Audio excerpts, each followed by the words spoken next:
সম্পূর্ণ আলাদা দুইটা মজার রেসিপি আজকে আমি আপনাদের সাথে শেয়ার করতে যাচ্ছি। যদি ভিডিওটা স্কিপ করেন তাহলে আমি বলবো মিস হয়ে যাবে কিছু একটা। তো যাই হোক, আজকে আমি ইলিশ মাছ দিয়ে মজার মজার রান্না করব, তবে সম্পূর্ণই আলাদা দুইটা রেসিপি। আমরা কখনোই এই রান্নাটা হয়তো বা রান্না করে অনেকেই খাই নাই। তো রান্নাটা শুরু করার জন্য আমি প্রথমে এখানে ইলিশ মাছগুলো ভিজিয়ে নেব। ফ্রিজে রেখে দিয়েছিলাম বরফ করে, এই ইলিশ মাছগুলো যেন সতেজ থাকে আর এর স্বাদ ঘ্রাণ যেন অক্ষুণ্ণ থাকে, শুটকি হয়ে না যায়। অনেক দিন ফ্রিজে থাকলে যে কোনো মাছের স্বাদ কিন্তু নষ্ট হয়ে যায়। মাছ ভিজিয়ে রেখে চলে এসেছি বারান্দায়।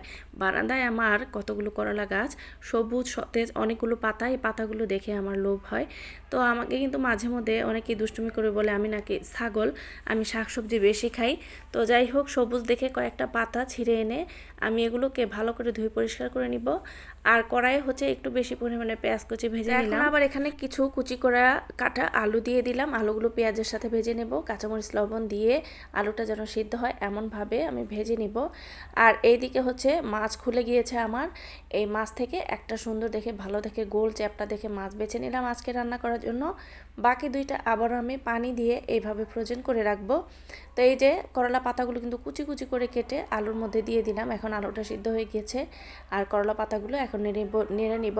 করলা পাতা কিন্তু সিদ্ধ হতে বেশি সময় লাগে না, এইভাবে কিন্তু কিমা শাকও ভাজি। তো এই রান্নাটা এত বেশি মজার হয়, খেয়ে দেখবেন একবার হলেও।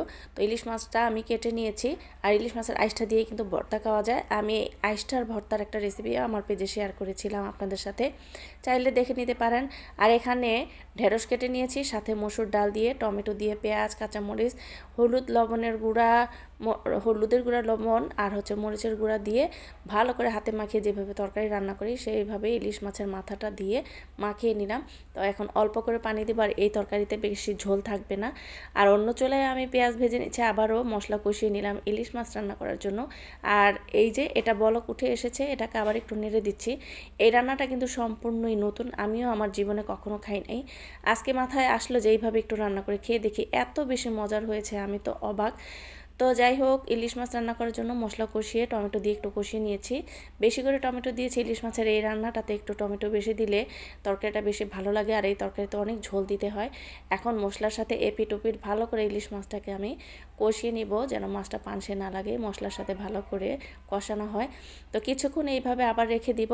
আর এদিকে এই যে ঢেঁড়স, মসুর ডাল আর ইলিশ মাছের মাথার এই পাতুরিটা কিন্তু হয়ে গিয়েছে। এখন এটা আমি বন্ধ করে দিব চুলাটা।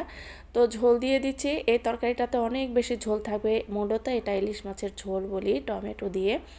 তো এখন এই তরকারিটা আমি একটু বেড়ে নিচ্ছি। আমি কিন্তু এই তরকারিটা খেয়ে আসলেই অবাক হয়ে গিয়েছি, জীবনে কখনো এইভাবে রান্না করে খাই নাই, এই ফার্স্ট। কিন্তু এত মজার হবে আমার আমি ভাবতেও পারি নাই। বাসার সবাই পছন্দ করেছে। আর এই যে ইলিশ মাছের ঝোলটাও কিন্তু রান্না হয়ে গিয়েছে। আর প্রথমে যে রান্নাটা করলাম করলা পাতা আর আলু দিয়ে ভাজি, এটাও কিন্তু অনেক বেশি মজার, আর আমরা ওই রেসিপিটাও অনেকে জানি না।